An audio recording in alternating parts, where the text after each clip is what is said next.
Shit, I don't have a flow hood or a still air box. What do? A simple build still air box for you. That's a still air box, an SAB, not an SOB, you potty brain. So first thing I'm going to do here is I'm just going to take the lid upside down, just like the whole unit were upside down, put my arms over it, kind of feel like I'm working in the center, and mark out where my arms lay there. You can kind of see that I've just drawn X's near the side. Then what I'll do is I'll go ahead and I'll grab this tote and bring it closer, and I'll transfer those little marks up onto the clear plastic, kind of judging about where I'm going to put my hands through there.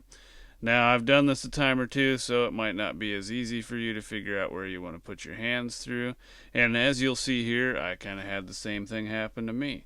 I looked and I was like, all right, well, let's kind of judge this out. Let's look and just kind of estimate. Let's turn the tote sideways, stick my hand in and compare it to that first little X there you'll see on my left arm there.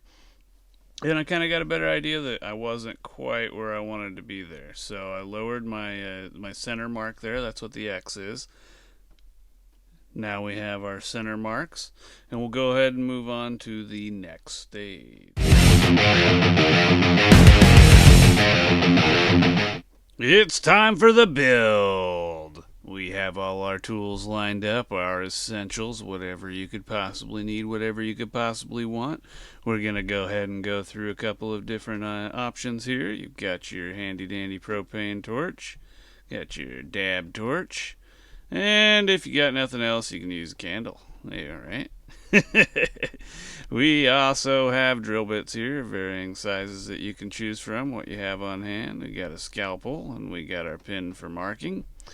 We have our little round device here, and it just coincidentally happens to be the right measurement for myself. What you want to do is you want to go ahead and take your arm and measure across the widest portion of it with that measuring tape, and you're going to add about an inch to either side. In my case, I had about 6 inches that I wanted to cut for a hole, which means my puny little arms were roughly about 4 inches wide. Yahoo! Woohoo! Anyhow, so what I did is I found the little pitcher in my house, a pitcher for pouring water and juice and whatnot, and I happened to measure that. That was about, just under 6 inches. So I used that, and then I kind of just drew my lines a little big. Now, what I'm doing here is I'm taking my X's, the centers we found earlier inside, and I'm taking my tape measure, and I'm using the 3-inch mark so that I am 3 inches out from that center mark on either side. Just kind of making a cross there, 2 marks on either side of it, top and each to the side, so that when I take that there picture and put it on there, I can kind of center it out and get my lines properly marked.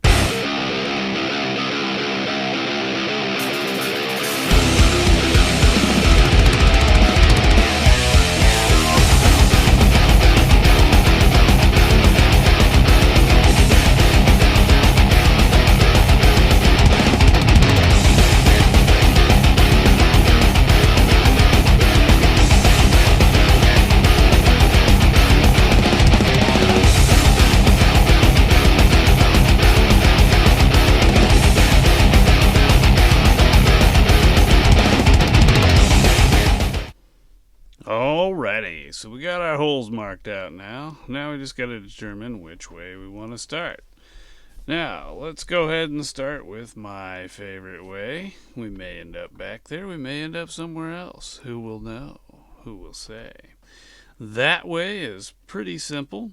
I just go ahead and I take my fancy torch there and my scalpel. I like to use the scalpel and the torch method because the scalpel is sharp, cuts through that plastic pretty quickly, and allows you to kind of draw your line almost. It's a writing utensil pretty much.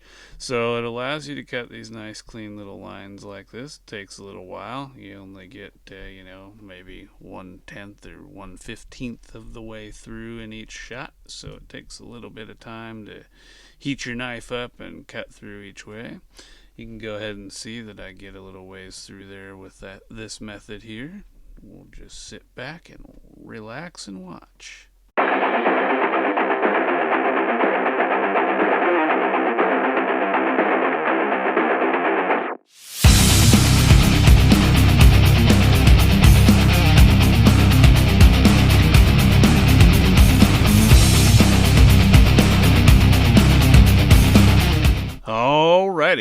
we're back. Here we are with our two alternative methods. You can use a drill bit with or without the torch like I'm using here. Obviously the torch is going to cause it to push through the plastic a little quicker. Now, with the no torch method, you would just drill several holes about a 1/4 inch apart. You drill them all the way around there and then get yourself a real nice sharp knife or one with serrates and very carefully cut through those holes. You can also use Dremels and things like that.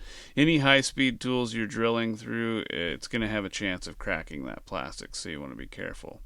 In this case, I again use a heated scalpel here, but in this case we're going to go ahead and we're going to use the candle just to show that you can in fact get it hot enough to cut through those gaps.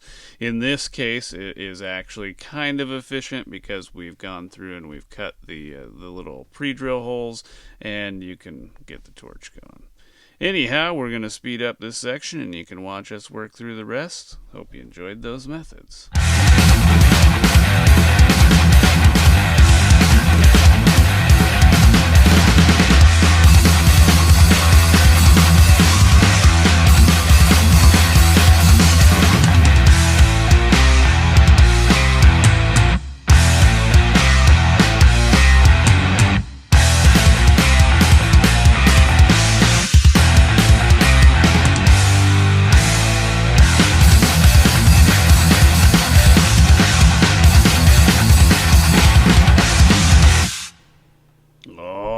Well, we think we've got it built. Let's test her out, see what we got going on. Arms fit all right. We got space around it.